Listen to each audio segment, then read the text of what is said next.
Welcome back, YouTube. Here at it was another story. A what if Naruto and Sasuke ended up in the ever after their fateful clash.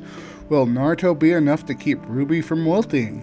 Can Sasuke keep Neo from traveling down the same path he had? Find out. Trying a new thumbnail. Yeah, I'm using ChatGPT for now as it creates better images than I can. Other than that, hit that like button if you enjoy this story. Leave a comment if you want more, and if you like this kind of content, why not think about subscribing? Follow along in the link below, or if you want to read. Now, let's read the first part of A Hero for a Wilting Rose. The Valley of the End. Of course it would be here where they would choose to end their dispute. A wicked storm swirled violently around as she approached with her sensei.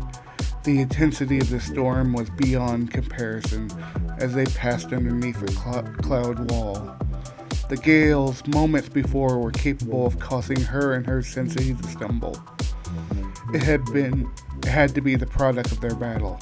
How intense could it be? Had their battle been so violent that it spawned a supercell and tornadoes?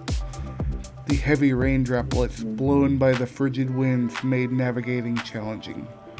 And it was dark, too dark. In an instant, an overwhelming gale blew, tearing through the earth and all the nearby trees out of the dirt. She had hit the ground and managed to brace herself, but all she could do was course chakra through her system and shield her face from the rush of debris raining down upon her for several more moments until it passed. "Sakura!" Kakashi's voice resonated, calling out for her. "I'm okay," Sakura shouted, her eyes opening before quickly shutting them at the sudden light intensity. She blinked a few times to adjust, absently cursing at how dark the storm had been before her eyes had opened, and she saw what had happened. The storm they had been traveling through had been parted and destroyed, and the moon illuminated the shattered remains of what was left of the Valley of the End.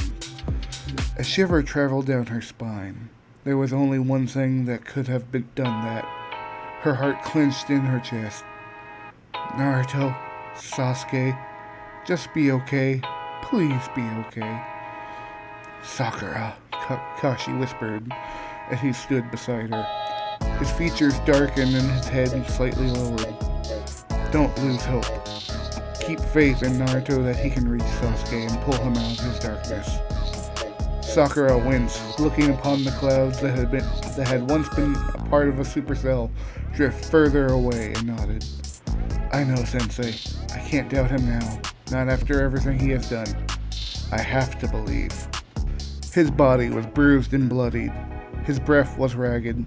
He felt woozy and couldn't lift a single finger without an intense pain and nausea. He could manage only to open a single eye to survey the scene. It was night. It made it more difficult to survey the scene, but he could see enough as the moon was unusually bright tonight. It was pretty now that he thought about it. The storm their battle had created had been parted, and they were left here in the devastation and ruins, broken and lying in a pool of their own blood. Great. Fox was out likely too. His natural healing factor might not be enough to survive if he moved too much. Yet he couldn't help but grin as he heard an agonized mumble from beside him. He had warned him what would happen. He kept his promises. "You finally came to, eh?" Naruto grinned positively. "Shut up," Sasuke groaned and coughed. It must have pained him to speak as well, or attempt to move as he let out a curse. Good. Now he had no choice but to listen. "As you can see, if either of us moves too much, we'll bleed out," Naruto coughed, staring hopefully into the night sky. "Or we might just be bleeding out regardless." Not how I envisioned going out, but if it means you're here with me with no choice but to listen, I'll take it." Near silence met his words. Sasuke then let out several grunts and wispy breaths, likely attempting to move and finding out the same thing Naruto had already had. Finally, after what felt like an eternity, Naruto heard him grunt a single question. Why? Huh? Naruto responded with just as much effort. Gonna have to be a little more specific. Why, damn it? Sasuke bitterly retorted before gasping in utter agony at attempting to yell at Naruto. He could hear Sasuke gnashing his teeth as he spoke. Why would you go that far? Why do all of this? I willingly immersed myself in the darkness to sever all my ties. Yet, you never relented or attempted to cut me off. All you did was get in my damn way. Yeah, Naruto painfully chuckled, causing Sasuke to curse. My home and my friends are precious to me, and I wasn't about to give up on you. You're my friend too, jerk. Cut the shit, Sasuke growled, and managed to turn his head towards Naruto, seeing the state he was in. You've said that before, many times. No, what I want is what that word means to you. Naruto's expression softly scrunched momentarily.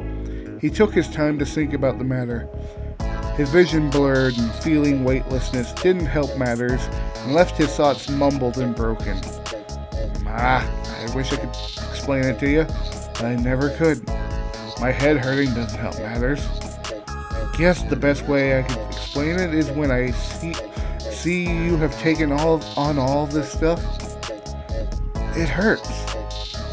Sasuke's head jerked and fell to its left. Sasuke was baffled, but he understood what Naruto's words meant, and his lone eyes softly squinted as Naruto continued after a few more ragged breaths. It has always hurt so much on the inside. I couldn't bear it. I couldn't leave it alone, you know? Though I hurt all over now, so I made my outside feel like your innards. Naruto painfully laughed, madly grinning as he did. Sasuke didn't break his gaze from Naruto for an uncomfortably long time. He was starting to feel unnerved at how long he was staring at him. It was unnerving. Yo, if you want to fight, I can still go, you hear?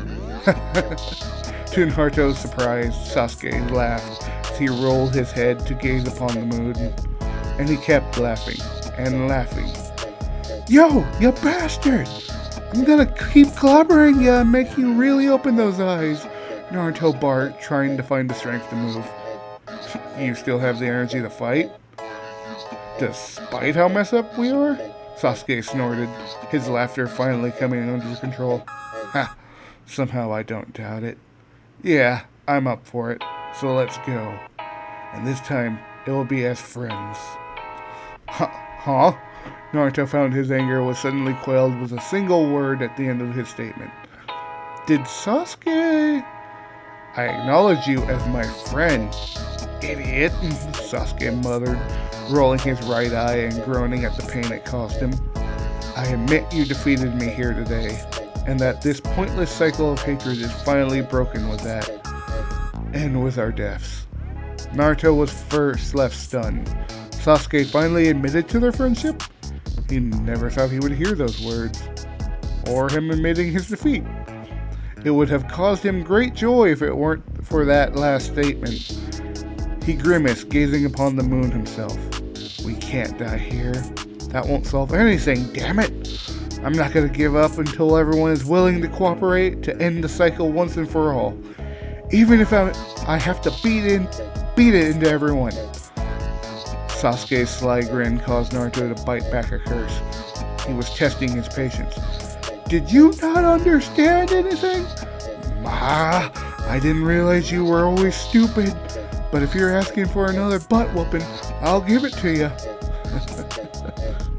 Very well, Sasuke nodded, his smile never fading despite closing his blown eye. Let's rest till day breaks to recover our strength. We can continue hashing it out then. Naruto glowered.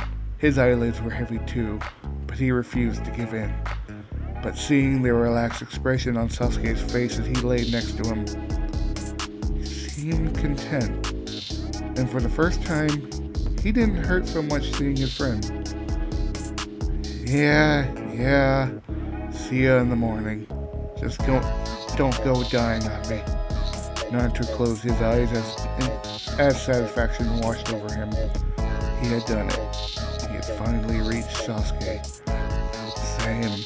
Sasuke grunted, causing Naruto to smile one last time. See you soon, my friend.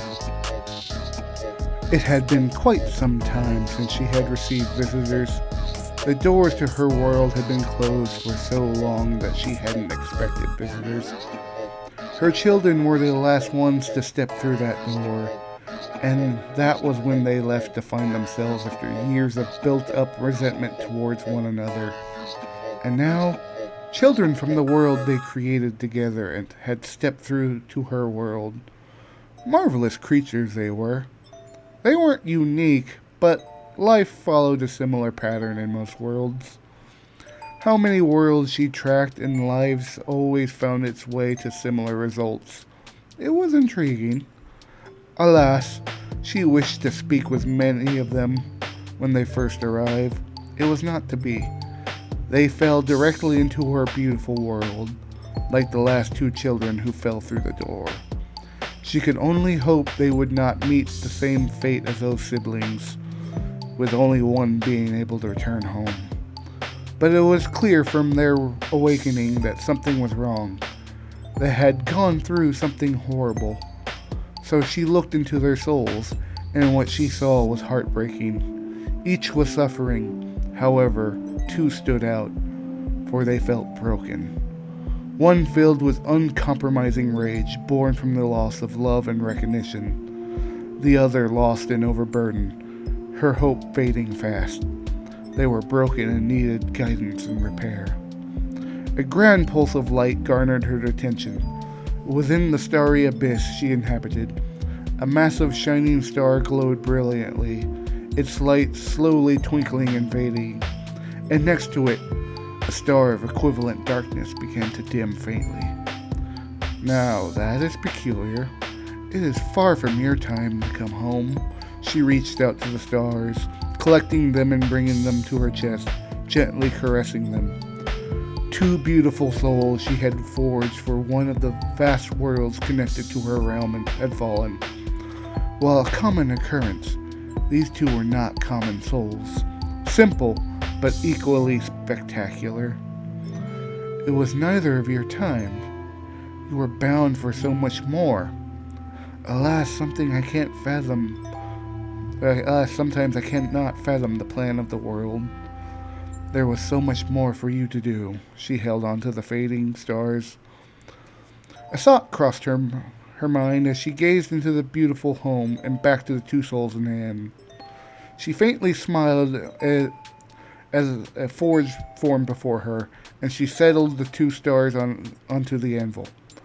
I don't meddle often, but if your time is done, could you do me a kindness and spread your light to those who need it?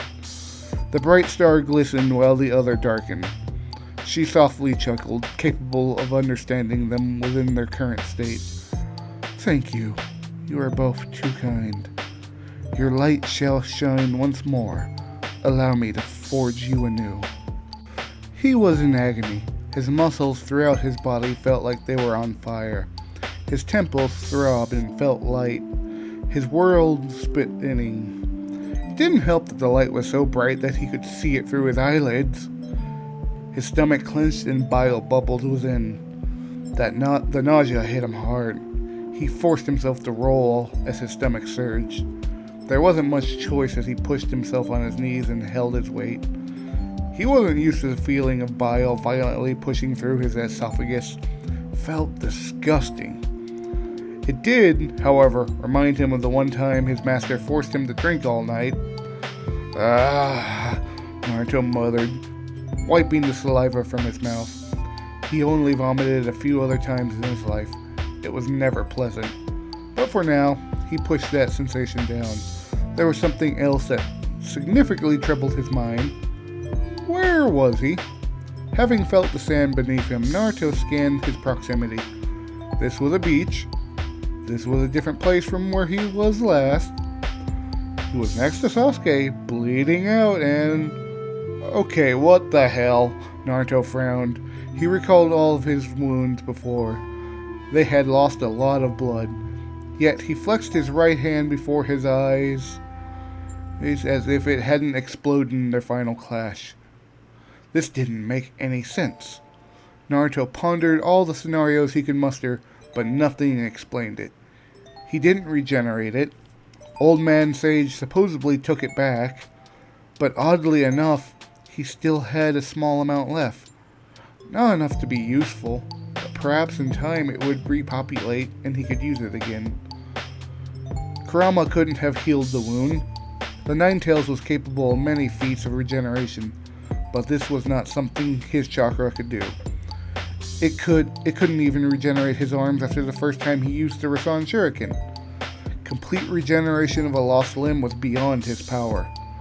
Not to mention, Kurama was sleeping and he could hear the fox contently snoring when he concentrated on him. It wasn't Sasuke or Tsunade either.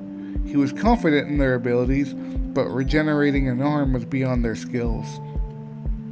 Also, they wouldn't have left him on a beach all alone. Maybe if they were shipwrecked, stranded on an island where they were forced to use foliage for sparse clothing. Now is not the time to fantasize, Naruto shook his head and sighed. He took further stock of his surroundings. His eyes sharpened onto a well-constructed scythe embedded into the ground. Moving towards it, he grasped it and pulled it free from the sand. The blade was slightly dulled and chipped, but otherwise it was in good shape. Now he wanted to understand what the strange gears were for, and noticing a trigger, he felt they might all be combined. It was a magnificent weapon. The better question was, who would leave behind such a well-crafted weapon? He scrunched his brow and surveyed the area further. Someone didn't just leave this behind. They were obviously separated from it. So, was someone else lost in this place? With so many questions, Naruto sighed. He wasn't going to get answers by sitting here, so he gazed towards the jungle that was beyond the beach. That was the best place to start. But what was that parting behind the clouds? Okay, now that's a mighty tree, Naruto whistled, and pressed at the towering tree behind, barely visible in the distance. His lips quivered in amusement before he scowled. Its size was reminiscent of the 10 tails when it transformed into a tree. Thankfully, it didn't feel anything like the 10 tails tree. Unlike it, this tree held a positively magnanimous energy within it. How a tree felt of pure positive energy was a little strange, but considering he could now feel negative energy with Kurama's chakra, Naruto couldn't say he was surprised after what he had been through. But being able to feel its energy gave him a thought. Taking a moment to calm his nerves and steel his mind, he drew in the world's energy. With it, he could sense everyone and figure out where he was. Ah! Naruto grunted, clutching his temple and grimacing. His eyes flickered momentarily before pulsing the natural chakra from his system. Something wasn't right. He wasn't sure what it was, but something was off. He frowned. There wasn't anything wrong with his method. No, there was something wrong with the natural energy he drew onto. Okay, something is up here, Naruto grunted, his eyes sharpening onto the jungle and the towering tree in the distance. There was something weird about this place. Naruto couldn't have been brought here by coincidence. Someone had to drag him here. It was evident that someone else was here too, due to the scythe in his hands. The question that was bothering him was why. Only one way to find out, Naruto took a deep breath, and he stepped into the jungle, prepared to find out what was with this place. This place was unfamiliar. He scanned this jungle, cutting through plant life without hesitation. Quite a few vines sprang to life, and he cut them down just like the others. An annoyed click left his tongue. Sasuke found this hostile jungle to be a pain. Although it would have posed a threat to many, this sentient plant life did not endanger him. He scoffed. Intelligent might be an overstatement. They were willingly allowing him to cut them down one after the other. If they were more intelligent, the pathetic plants would have recognized he was the predator, not them. That wasn't to say he wasn't surprised by living plants, but it was from the oddest thing he had seen, far from the oddest thing he had seen recently. The Ten Tails was a sentient tree. Giant tree at the center of all this felt alive. Perhaps intelligent plant life was more common than he gave it credit for. That tree was likely the source of this peculiarity he found himself in. He would have used the heavenly hand to travel to the tree, but this area had some sort of distortion. He could only travel a short distance with it, and it didn't end up anywhere close to his intended goal. That agitated him. If that tree were the cause of this distortion, he would destroy it. Alas, he had to travel. The technique drained an enormous amount of chakra, and he would waste his chakra if he couldn't even reach his intended goal in this realm. He couldn't even think about returning until he could eliminate this distortion. Then he could return to the Fool and settle the second fight he wanted. If he wasn't here as well. Sasuke knew that Naruto wouldn't be too far behind if he woke up in this strange place. He was right next to him when he finally passed out. He swore death was ready to take them, and that left many other questions on his mind. Was this perhaps... What is that noise? Sasuke grunted, squinting in annoyance and taking in the jungle. It was so annoying sounding. It almost sounded like Kyrene. Sasuke glowered. It was a woman's voice. Thankfully, it wasn't hers. However, it wasn't as high-pitched as hers. They were obviously in distress. And he cared! Sasuke clicked his tongue, intently listening so he could seek out the direction of the noise. Naruto was already rubbing off him in the ways he didn't appreciate. There, his Rinnegan pulsed as he saw all into the distance two young women struggling against the same white creatures that were mindlessly swarming him moments before. Sasuke scoffed. They found targets they could handle and left him alone. In the past, he would have left them to care for themselves. But he could hear Naruto's disapproving voice in his head. Sasuke clicked his tongue, and briefly, he was upon the two ladies. His sword clicked in its sheath, and the plants were dashed, their remains falling to the ground. He scowled momentarily, closing his Rinnegan. So Heavenly Hand worked in short range. The distortion moderated its distance. Annoying. The young woman with black hair collapsed with them, letting out a groan of agony as she landed on her rear while attempting to catch herself gracefully. What just happened? Sasuke hid a smirk. Not all cats were graceful. I thank you for the assist. We were not prepared for something like this, the more regal and elegant young woman spoke as her partner groaned, returning to her feet. Yeah, thanks, Catgirl muttered gratefully, but with a distrusting gaze. Sasuke clicked his tongue. It didn't bother him in the slightest. He wasn't someone to trust. He wouldn't have saved their lives if it weren't for a nagging voice in the back of his head. Felt like Naruto was here. Don't let it happen again. This place is dangerous. Luck will not bail you out a second time. Sasuke scoffed and continued past the two women. Obviously, the Catgirl's expression soured. He seemed to rub her the wrong way. Whatever, he wasn't here for them. He needed to return. If you know more about this place, could you tell us? The regal girl asked nervously. We're lost and don't know how we ended up here. Sasuke stopped in his tracks. His gaze sharpened and shifted towards the two. Explain. Why should we? The Catgirl hissed, unappreciative of Sasuke's commanding tone. Sasuke did not hide his disdain, but tacked one out. They had information, and he needed it. You two are not the only ones unaware of how they arrived in this hostile environment. Learning how you came to be here may solve how I arrived at this place. This jungle was thick and incomprehensible.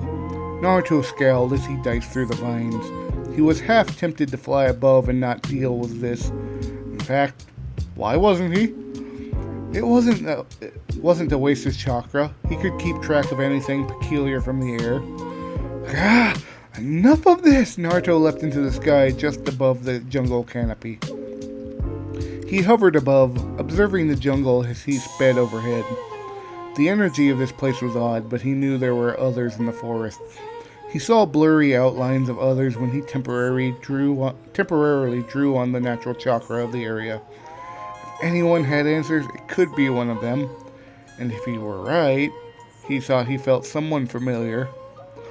Otherwise, it felt like his answer would be that giant tree. He wasn't sure that if anyone else here were here, they would make that their goal, so he, too, was vaguely heading in that direction. He would head in that direction, he was sure of it. But given what he had seen in this jungle, he wanted to ensure the others he felt were safe. This place was dangerous. The plant life here was alive and attacked without thought. If anyone can hear me, I could use some help over here. Naruto stopped in midair, head shuffling, locating where the shrill shriek came from. Someone was indeed in trouble. He knew he made the right decision. Drawing upon the six paths chakra, Naruto was proving correct that his senses were properly functioning while using that chakra. It was simply this area's natural chakra that was the issue. He located the screaming person, and there was a positively negative energy radiating from the location. It felt like death. His foot met the creature of darkness and drove deep into its abdomen. Naruto squinted as he made solid contact. He felt it break from the hit and watched it fly through the foliage, destroying everything in its path until it cratered into the ground. He was sure that was enough to put it down. However, it was getting up again? It recovered from the kick? Alright, gonna have to put more into it, Naruto grunted as he created a truth-seeking orb, which floated into his palm, and around it a chakra swirl began forming in his signature technique. A Rasengan using the truth-seeking orb should be more than enough to put most things down. It melted through the creature of darkness and shredded it to dust. It was almost overkill. Almost.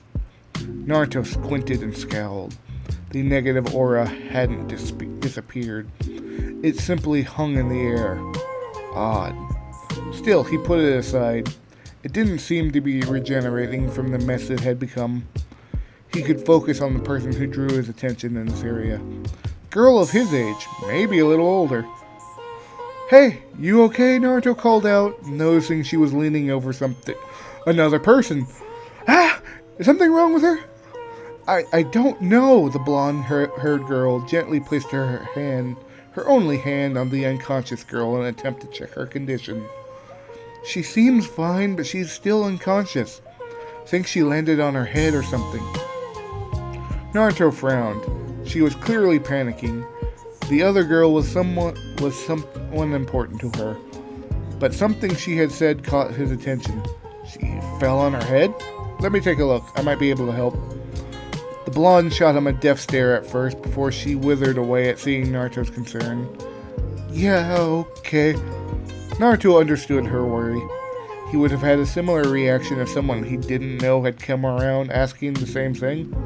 So he flashed a bright smile towards her as he knelt beside the unconscious girl. I know it's difficult to trust a stranger. I'm not here to cause any trouble. Just wanted to help and find my way home. Home? The blonde's eyes opened wide. Wait, are you lost in this place too? Yep, just woke up on the beach a few moments ago. Naruto nodded, furrowing his brow in concentration as he placed his hand on the unconscious girl's head. If she had fallen on it, perhaps... Yep, she had a concussion. He was pretty sure he could mend something like that. He had kept Guy's heart from bursting and soothed his torn body. There we go. Naruto grinned upon hearing the girl's gasp. Good as new. What? How? The blonde looked in wonder, unsure of what she had just witnessed. But as the unconscious girl began to squirm, her intent was entirely focused on her. "Ruby, are you okay?" Yeah," Ruby muttered, holding her head but looking quite queasy. "I'm fine, Yang. Just a headache." Naruto frowned as she sat up. Did he have a concussion when he woke up? That would have explained a lot. "Oh, let me take care of that too." Naruto's gaze shifted to Yang, noticing she was missing her right arm. He reached out and tenderly grasped her right elbow, causing her to jump. "Hey, what are you?" Yang demanded an explanation before a warmth overcame her, and she released a pain-filled groan. Her eyes sharpened at the metal joint implant in her arm, which connected to her prosthetic, popped off, and flesh and bone replaced what had been lost. "Yang, what's wrong?" Ruby's fluttering eyes opened wide. She instinctively reached for something that wasn't on her, but stopped upon seeing something she hadn't seen in over 2 years. Seeing her sister staring at her right arm. Her real arm.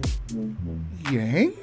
Ruby whispered in stunned awe, only to watch her sister jump and straddle the stranger, grabbing him by his fishnet collar. "What did you just do? Who the hell are you?" "My name is Naruto," Naruto chirped, nervously laughing. "I guess I should explain." "Well, actually, how do I explain how I can do that?" And that is a hero for a Wilting Rose. I do hope you enjoyed. I just hit 200 subscribers, and I have a special surprise coming here shortly. I think you might like it.